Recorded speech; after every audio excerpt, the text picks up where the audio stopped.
श्री शिव पुराण रुद्र संहिता तृतीय खंड अध्याय 3।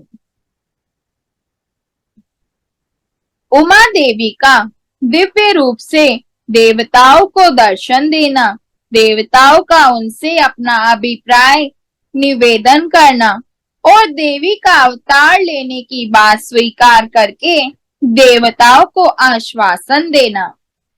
ब्रह्मा जी कहते हैं, नारद, देवताओं के इस प्रकार स्तुति करने पर दुर्गम पीड़ा का नाश करने वाली जगत जननी देवी दुर्गा उनके सामने प्रकट हुई। वे परम अद्भुत दिव्य रत्नमय रथ पर बैठी हुई थी। उस श्रेष्ठ रथ में घुंघरू लगे हुए थे और मुलायम बिस्तर बिछे थे। उनके श्री विग्रह का एक एक अंग करोड़ों सूर्यों से भी अधिक प्रकाशमान और रमणीय था। ऐसे अवयवों से वे अत्यंत उद्दासित हो रही थी। सब ओर फैली हुई अपनी तेजो राशि के मध्य भाग में वे विराजमान थी। उनका रूप बहुत ही सुंदर था और उनकी छवि की कहीं तुलना नहीं थी। सदाशिव के साथ विलास करने वाली उन महामाया की किसी के साथ समानता नहीं थी।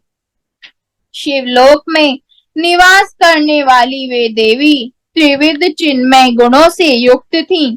प्राकृत गुणों का अभाव होने से उन्हें निर्गुणा कहा जाता है। वे नित्य रूपा हैं। वे दुष्टों पर प्रचंड कोप करने के कारण चंडी कहलाती हैं, परंतु स्वरूप से शिवा हैं। सबकी संपूर्ण पीड़ाओं का नाश करने वाली तथा संपूर्ण जगत की माता है। वे ही प्रलय काल में महानिद्रा होकर सबको अपने अंक में सुला लेती हैं तथा वे समस्त स्वजनों का संसार सागर से उद्धार कर देती हैं। शिवा देवी की तेजो राशि के प्रभाव से देवता उन्हें अच्छी तरह देख ना सके। तब उनके दर्शन की अभिलाषा से देवताओं ने फिर उनका सत्वन किया। तदंतर दर्शन की इच्छा रखने वाले विष्णु आदि सब देवता उन जगदम्बा की कृपा पाकर वहां उनका सुस्पष्ट दर्शन कर सके। इसके बाद देवता बोले, अंबिके महादेवी, हम सदा आपके दास हैं। आप प्रसन्नता पूर्वक हमारा निवेदन सुने। पहले आप दक्ष की पुत्री रूप से अवतीर्ण हो। लोक में रुद्रदेव की वल्लभा हुई थी। उस समय आपने ब्रह्मा जी के तथा दूसरे देवताओं के महान दुख का निवारण किया था।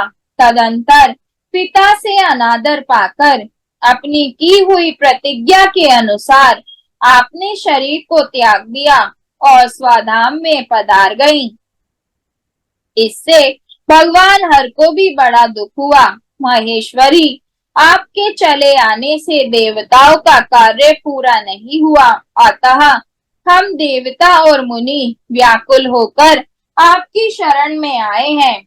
महेशानी शिवे, आप देवताओं का मनोरथ पूर्ण करें, जिससे सनत कुमार का वचन सफल हो। देवी, आप भूतल पर अवतीर्ण हो, पुनः रुद्रदेव की पत्नी होइए और यथा योग्य ऐसी लीला कीजिए जिससे देवताओं को सुख प्राप्त हो। देवी, इससे कैलाश पर्वत पर निवास करने वाले रुद्रदेव भी सुखी होंगे। आप ऐसी कृपा करें जिससे सब सुखी हों और सबका सारा दुख नष्ट हो जाए। ब्रह्मा जी कहते हैं, नारद, ऐसा कहकर विष्णु आदि सब देवता प्रेम में मग्न हो गए और भक्ति से विनम्र होकर चुपचाप खड़े रहे। देवताओं की यह स्तुति सुनकर शिवा देवी को भी बड़ी प्रसन्नता हुई। उसके हेतु का विचार करके अपने प्रभु शिव का स्मरण करती हुई भक्त वत्सला दयामयी उमा देवी उस समय विष्णु आदि देवताओं को संबोधित करके हंसकर बोली।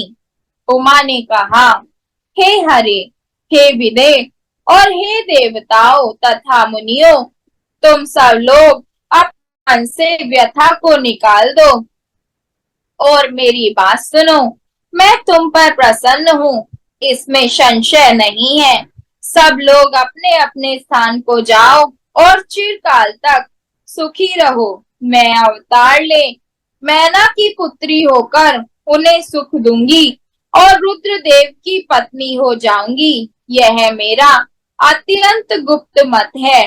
भगवान शिव की लीला अद्भुत है, वह ज्ञानियों को भी मोह में डालने वाली है। देवताओं, उस यज्ञ में जाकर पिता के द्वारा अपने स्वामी का अनादर देख जब से मैंने दक्ष जनित शरीर को त्याग दिया है, तभी से वे मेरे स्वामी कालाग्नि रुद्रदेव तत्काल दिगंबर हो गए।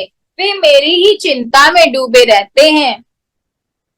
उनके मन में यह विचार उठा करता है कि धर्म को जानने वाली सती मेरा रोष देखकर पिता के यज्ञ में गई और वहां मेरा अनादर देख मुझसे प्रेम होने के कारण उसने अपना शरीर त्याग दिया। यही सोचकर वे घर बार छोड़ अलौकिक वेश धारण करके योगी हो गए। मेरी स्वरूपभूता सती के वियोग को वे महेश्वर सहन न कर सके। देवताओं, भगवान रुद्र की भी यह अत्यंत इच्छा है कि भूतल पर मैना और हिमाचल के घर में मेरा अवतार हो, क्योंकि वे पुनः मेरा पारिग्रहण करने की अधिक अभिलाषा रखते हैं। अतः मैं रुद्रदेव के संतोष के लिए अवतार लूंगी और लौकिक गति का आश्रय लेकर हिमालय पत्नी मैना की पुत्री होंगी। ब्रह्मा जी कहते हैं, नारद, ऐसा कहकर जगदम्बा शिवा उस समय समस्त देवताओं के देखते ही देखते अदृश्य हो गईं और तुरंत अपने लोक में चली गईं। तदंतर हर्ष से भरे हुए विष्णु आदि समस्त देवता और मुनि उस दिशा को प्रणाम करके अपने अपने धाम चले गए।